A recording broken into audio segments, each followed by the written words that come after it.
Home Assistant recently introduced Bluetooth support in version 2022.8 and Bluetooth proxies on ESP32 devices in 2022.9. You can add Bluetooth support to an existing instance or extend the range of your current device. We will cover setting up a Bluetooth proxy on an ESP32 device. You will need an ESP32 device or more depending on your needs. See the description below for links. This only supports smart devices that can be controlled using Bluetooth, such as SwitchBot devices. Other protocols require different solutions.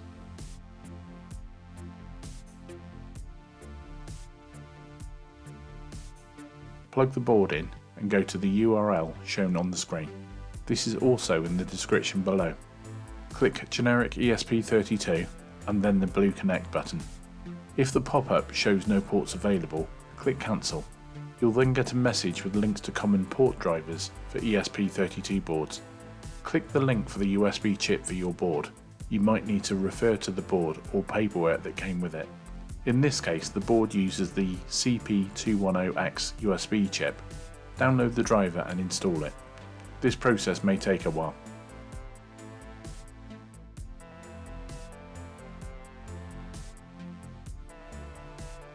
Once you've got the driver installed, click Try Again. If all worked well, you should see a port specified. Select it and click Connect.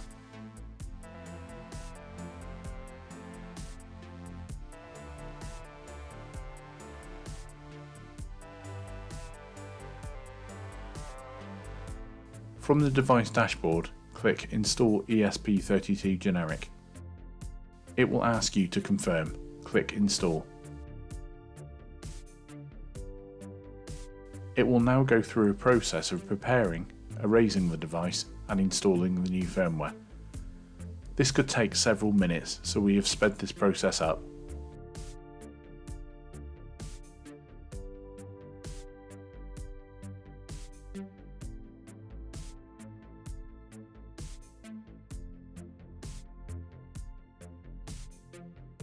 When complete, click Next.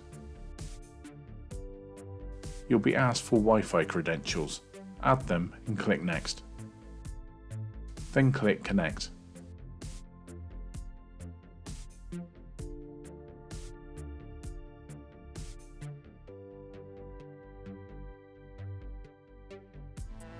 There are two ways to add to Home Assistant.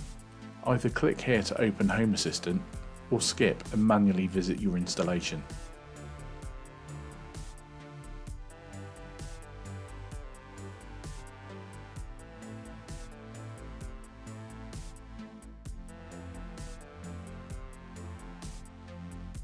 Go to Settings, then Devices and Services. You'll see a new device discovered named ESP32 Bluetooth Proxy followed by some characters. Click Configure. On the next screen, click Submit.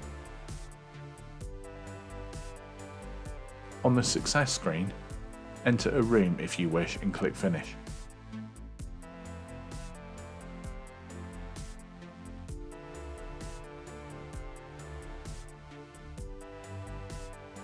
If you click on the device under ESPHome, it will take you to the Properties screen where you can see any history or diagnostic information.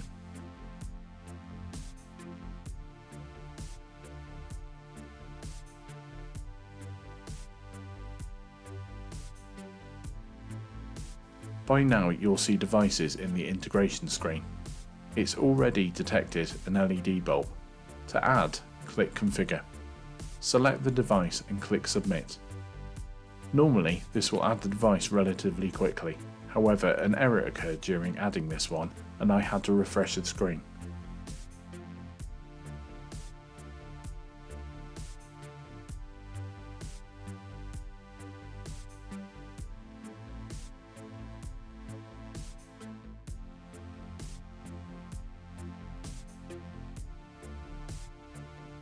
Once configured, click the device. You can now control the device, in this case turn the bulb on and off.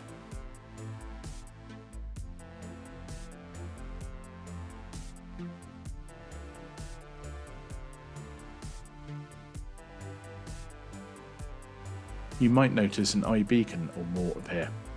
If you own an iPhone, this will act as an iBeacon. You can use this information to detect when an iPhone is in the area. The Home Assistant app on an Android device will also do the same.